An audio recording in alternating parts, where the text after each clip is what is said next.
जी बेटे, हम डिटर्मिनेंट वाला क्वेश्चन कर रहे हैं। जैसे आप डिटर्मिनेंट पढ़ते हैं कि उसमें मॉड के साइन होते हैं, स्ट्रेट लाइन लगी होती है यूँ, लेकिन डिटर्मिनेंट के अलावा यूँ साइन के अलावा ये लिखा भी आ जाता है डिटर्मिनेंट। इसको भी उसी तरह ही करते हैं, सिंपल मैट्रिक्स के साथ डिटर्मिनेंट लिखा होता है तो आप इसका आंसर निकाल लेते हैं। नेक्स्ट क्वेश्चन आपके पास है, एक मैट्रिक्स है, कहते हैं इसका आंसर क्या आएगा। अगर इसका आप आंसर निकालें डिटर्मिनेंट का तो इसका आंसर ज़ीरो के इक्वल नहीं आएगा, इसे इन्वर्टिबल मैट्रिक्स कहते हैं, तो ये ऑप्शन मौजूद है। नेक्स्ट टॉपिक आपके पास है, इसकी इगन वैल्यू फाइंड करें। इगन वैल्यू आपने आमतौर पे एफएससी वगैरह में नहीं पढ़ते, ये डेफिनेशन होती है इगन वैल्यू की। ए माइनस लैम्डा कांस्टेंट है, इसको आई से मल्टीप्लाई करके इसका डिटरमिनेंट ले लेते हैं और इसको नल वेक्टर की इक्वल कर लेते हैं। इस कंडीशन को अप्लाई करने से आपके पास इगन वैल्यू आ जाती है। तो सबसे पहले हमने ए लिखा और यहाँ ए को मल्टीप्लाई कर दिया, आई को ए से मल्टीप्लाई कर दिया, माइनस किया, माइनस करके इसका डिटरमिनेंट निकाला। जब हमने डिटरमिनेंट निकाला तो आपके पास आंसर आ गया minus lambda into 3 minus lambda. इसको ज़ीरो की इक्वल कर दे तो लैम्डा की दो वैल्यू आ जाएंगी, 0 और 3। इन्हें इक्वल वैल्यूज़ कहते हैं।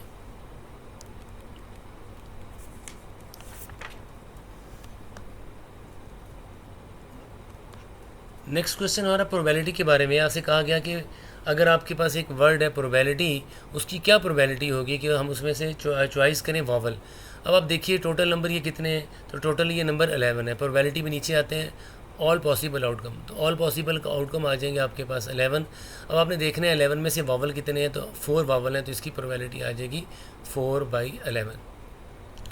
बेटा नेक्स्ट क्वेश्चन भी प्रोबेबिलिटी के बारे में है कि बताइए अगर आप एक कार्ड का पत्ता निकालते हैं, वो एस कार्ड होना चाहिए और टोटल पत्ते 52 होते हैं, तो सैंपल होता है नीचे 52 और इसमें से एस कितने होते हैं आपके पास 4, तो आंसर आ जाएगा 4/52। नेक्स्ट बेटा इसी तरह आपके पास है कि अगर आप दो डाइस को थ्रो करते हैं, क्या चांसेस हैं कि उनको जमा करने से आंसर, प्लस करने से आंसर या 5 आए एंड 11 आए। तो यहाँ पर लिखा है सम इज़ 5, किन किन नंबरों को सम करके 5 आएगा, देख लीजिए 1 4 2 3 और 3 2, और किन किन को सम करके 11 आएगा, वो यहाँ पर आपके पास लिखे हैं 5 6 और 6 5। क्योंकि एंड था तो एंड में इंटरसेक्शन आता होता है, इंटरसेक्शन का मतलब मल्टीप्लाई होता है। तो नीचे आ जाएंगे टोटल सैंपल आ जाएंगे 36। पहली जो आपकी फेवर में थे 3 नंबर थे 3/36, दूसरी में 2 आपकी फेवर में थे 2/36। इसको कटिंग करके आंसर आ जाएगा। नेक्स्ट बैग के बारे में क्वेश्चन है, इसका इस तरह का क्वेश्चन लाजमी आता है, फास्ट में आता है, यूटी में आता है, अक्सर आता है। कहते हैं एक बैग है जिसमें 3 रेड बॉल है, 2 ग्रीन है और 5 ब्लू बॉल है। प्रोबेबिलिटी बताइए कि आपके पास आपने एक बॉल निकालना है, वो ब्लू कलर का होना चाहिए। बेटे नीचे आपके पास सैंपल आते हैं, सैंपल में टोटल बॉल 10 है, ब्लू आपकी फेवर में बॉल है। अब देख लीजिए ब्लू कितने हैं 5, तो आंसर आ जाएगा 5/10, कटिंग करके आंसर 1/2 आ जाएगा। अगला क्वेश्चन आपके पास परमुटेशन के बारे में है कि आपने अरेंज करना है। अगर आपके पास टोटल 7 स्टूडेंट्स हैं और उनमें से आपने 3 स्टूडेंट्स को अरेंज करना है, number of arrangements of 3 students out of 7 students. बेटा इसको दो तरीक़ों से कर सकते हैं। एक तो आप फॉर्मूला लगा सकते हैं 7p3, इसका शॉर्टकट मेथड होता है। यहाँ पर अगर 3 आ गया है तो यहाँ पर 7 के 3 नंबर लिख लें कंसेक्टिवली, 7 6 5 मल्टीप्लाई कर लें, आंसर आ जाएगा। या बेटा इसका दूसरा मेथड ये है कि आप यहाँ पर 3 ऑप्शन बना लें। आपके पास टोटल 7 में से पहली जगह पर कितने बच्चे आ सकते हैं 7, दूसरी जगह पर एक बच्चा आ चुका होगा 6, तीसरी जगह पर 5, इन तीनों को मल्टीप्लाई कर लें, आंसर 210 आ जाएगा। ये सेम मेथड है। नेक्स्ट आपके पास चैप्टर नंबर 8 बाइनोमियल थ्योरम का क्वेश्चन आ गया है कि आइए बताइए कि अगर आपके पास फर्स्ट 5 नंबर है उनको सम ऑफ स्क्वेयर्स करना है तो कितना उनका सम क्या होगा। दो तरीक़ों से कर सकते हैं आप, तो या तो पहले 5 नंबर ले लें, उनको ऐड कर लीजिए, आंसर 55 आ जाएगा। लेकिन अगर ये नंबर ज़्यादा हो जाएंगे तो मुश्किल हो जाएगा, देन दूसरी ऑप्शन पर चले जाएंगे। आपको सम ऑफ स्क्वेयर को ऐड करने का फॉर्मूला लिखा हुआ है n × n+1 2n+1/6। n total number of values होती हैं 5, n की जगह 5 लिख लें तो आंसर 55 आ जाएगा। नेक्स्ट आपके पास है कि अगर आपने पहले 10 इवन नंबर्स को ऐड करना है तो बेटे इवन नंबर्स को ऐड करने का फॉर्मूला आपको आना चाहिए n × n+1। n होता है number of values, number of values आपके पास 10 है, n की जगह 10 लिख दें, इनको सिंप्लीफाई करें तो आंसर आ जाएगा 110। नेक्स्ट क्वेश्चन पर चलते हैं हम लोग। बेटे नेक्स्ट क्वेश्चन जो हमारे पास आ रहा है वो आपके पास है 6 चैप्टर सीक्वेंस एंड सीरीज़ के बारे में। ज्योमेट्रिक सीक्वेंस के इस टेस्ट में अभी तक 3-4 क्वेश्चन आ चुके हैं बेटा। जैसे यहाँ पर ज्योमेट्रिक सीक्वेंस का क्वेश्चन आ रहा है कि आपके पास फर्स्ट टर्म 3 है, R2 है, तो आप बताइए अगर आपने इनकी 20 टर्म्स को ऐड करना है। ज्योमेट्रिक सीक्वेंस में R आता है, आपको फार्मूला याद होना चाहिए बेटा A1 × R⁻n-1/R-1। इसमें वैल्यूज़ पुट कर दें, A1 की जगह लिख दीजिए 3, R की जगह 2 लिख दीजिए, n आपके पास 20 है, डिनोमिनेटर में r की जगह 2 लिख दीजिए, 2 से कैंसिल हो जाएगा, आपके पास आंसर आ जाएगा। नेक्स्ट आपके पास लिखा हुआ है कि एक सीक्वेंस है जो कि अर्थमेटिक है, उसकी टर्म्स हैं 1, 5, 11। बताइए इसकी 10 टर्म क्या होगी।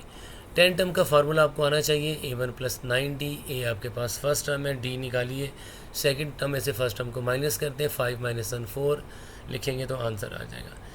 इसी तरह जो अगला क्वेश्चन जो बच्चे ने मुझे रेफ़र किया, उसने कहा था कि उसको वैल्यूज़ याद नहीं है, कि इसमें थर्ड और सिक्स टर्म दी गई थी और कहा था आर निकालें। तो मैंने अपनी तरफ से कोई 2 वैल्यू सपोज कर ली हैं। थर्ड टर्म 4 है, फ़र्ज़ किया, सिक्स टर्म 32 है। इसका शॉर्टकट मेथड होता है, जौन सी बड़ी वैल्यू है इसको वैल्यू ऊपर लिख लेते हैं, जौन सी वैल्यू छोटी है जैसे सेकंड टर्म उसको नीचे लिख लें। इनका डिफरेंस देखिएगा, 4 और 2 का डिफरेंस 2 है, तो आर की पावर 2, इसको सिंप्लीफाई करें तो इस शॉर्टकट मेथड से आपके पास आर की वैल्यू आ जाती है। नेक्स्ट आपके पास ज्योमेट्रिक सीक्वेंस का एक और क्वेश्चन आया हुआ है कि अगर आपके पास a1 3 हो, r की जगह 2 हो, तो आप इनकी 20th टर्म को ऐड करें। मेरा ख्याल ये क्वेश्चन ऊपर भी हो चुका है। इसी तरह अगला क्वेश्चन आपके पास आ गया कि अगर आपके पास एक ज्योमेट्रिक सीक्वेंस है, 2 उसकी फर्स्ट टर्म है, 6 उसकी सेकेंड टर्म है, 18 उसकी थर्ड टर्म है। इसकी अगर आपने 5 टर्म्स को ऐड करना है, जिसको हम जनरल भी ऐड कर सकते हैं और फार्मूले से भी ऐड कर सकते हैं। ऊपर हमने फार्मूले का जिक्र किया था, उसमें वैल्यू पुट कर दी है। इसके बाद हमारा जो नेक्स्ट टॉपिक आ रहा है बेटा, यहाँ से आपकी ट्रिग्नोमेट्री स्टार्ट हो जाएगी। ट्रिग्नोमेट्री का पहला क्वेश्चन आपके पास आ रहा है कि अगर cos x जो है वो 1/2 की इक्वल आ जाए तो बेटा x की क्या वैल्यू होगी। cos का इन्वर्स ले लें, cos आप या फिर आप ज़ुबानी देख लें, cos कितने डिग्री पर होता है 1/2, 60 डिग्री पर। cos फर्स्ट और सेकंड क्वाड्रेंट में पॉजिटिव होता है, तो फर्स्ट और फोर्थ क्वाड्रेंट में होता है, तो फोर्थ क्वाड्रेंट में होता है 360 - 60। तो बेटे इसकी वैल्यूज़ लिखिए, 2 आंसर आ जाएंगे। जनरल सोल्यूशन बनाना है तो हमें देखना पड़ेगा cos का पीरियड क्या होता है, 2 दोनों में 2 ऐड कर देंगे। इसी तरह का अगला क्वेश्चन आपके पास सेम इसी पैटर्न के मुताबिक है, अगर cos 2x जो है वो 1 की इक्वल हो जाए तो x की वैल्यू क्या होगी। cos का देखना पड़ेगा, इन्वर्स 1 आ जाएगा और हमें देखेंगे कि cos किस डिग्री पर 1 होता है, तो cos 90 डिग्री पर 1 होता है। 2 को डिवाइड कर दे तो 45 आंसर आ जाएगा। आंसर अगर सोल्यूशन सेट में लिखा हो तो इसमें 2n ऐड कर दें। अगला क्वेश्चन जो बेटा आपके पास है वो लिखा है कि tan को इस फॉर्म में लिखें कि साइन की फॉर्म में आ जाए। तो tan का फॉर्मूला होता है साइन ओवर cos, ऊपर साइन नीचे cos है। cos को साइन में चेंज करना तो आपको एक फार्मूला याद है, sin square + cos square equal to 1 होता है। इस तरह cos को साइन में चेंज कर दें, √1 - sin स्क्वायर। तो इस तरह tan को आपने साइन की फॉर्म में चेंज कर दिया।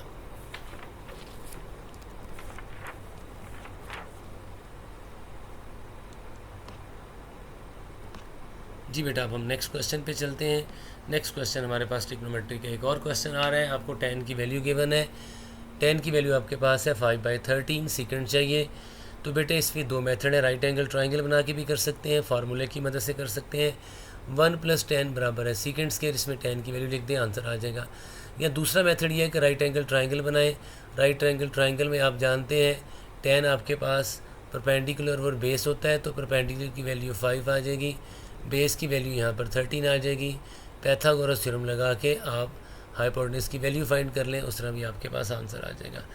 नेक्स्ट आपके पास जो क्वेश्चन था कि एक ट्राइंगल है, उसकी हाइपोटेन्यूज की वैल्यू 13 है, उसका परपेंडिकुलर उसकी बेस से 7 ज़्यादा है, तो बताइए परपेंडिकुलर और बेस की वैल्यू क्या होगी। बेटे इसका इजी मेथड तो वैसे ही है, मैंने सॉल्व यहाँ पर किया हुआ है कि बैक सब्स्टिट्यूशन से करें। आप देखें कौन सी 2 वैल्यूज़ हैं बेस और परपेंडिकुलर की जिनके 7 का डिफरेंस है, और फिर देख लीजिए कि उन पर पैथागोरस थ्योरम लगना चाहिए, तो ये आसानी से हो जाता है। यहाँ पर पैथागोरस थ्योरम लगा के सॉल्व भी किया गया है। नेक्स्ट क्वेश्चन आपके पास है कि इक्विलेटरल ट्राइंगल है जिसकी एक साइड की लेंथ 20 सेंटीमीटर है।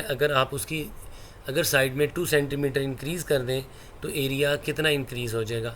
तो बेटे इक्विलेटरल ट्राइंगल के एरिया का ये फार्मूला होता है √3/4 और एक साइड का स्क्वायर, क्योंकि अगर हम पहले फाइंड कर लेते हैं √3/4 और यहाँ पर हम लिख लेते हैं कि जो हमारे 22 साइड थी उसका स्क्वायर, उसमें से दूसरी साइड जो जिसमें छोटी ट्राइंगल बनेगी 20, इसको वो लिख लेंगे 20 का स्क्वायर, कॉमन लेके सिंप्लीफाई करें तो आंसर आ जाएगा आपके पास। नेक्स्ट क्वेश्चन आपके पास है sin inverse x + cos inverse x = π/2। अगर गिवन है तो cos inverse x + cos inverse y की वैल्यू फाइंड करें। इसमें लेट कर लेंगे sin इनवर्स x को a, sin इनवर्स y को b, आगे इसका सोल्यूशन मौजूद है, इसका आंसर π/2 आ जाएगा। आज तक के लिए इतना। नेक्स्ट इंशाल्लाह वीडियो में मज़ीद क्वेश्चन लेके आपके पास हाजिर होंगे। थैंक यू, जज़ाकल्लाह। इसका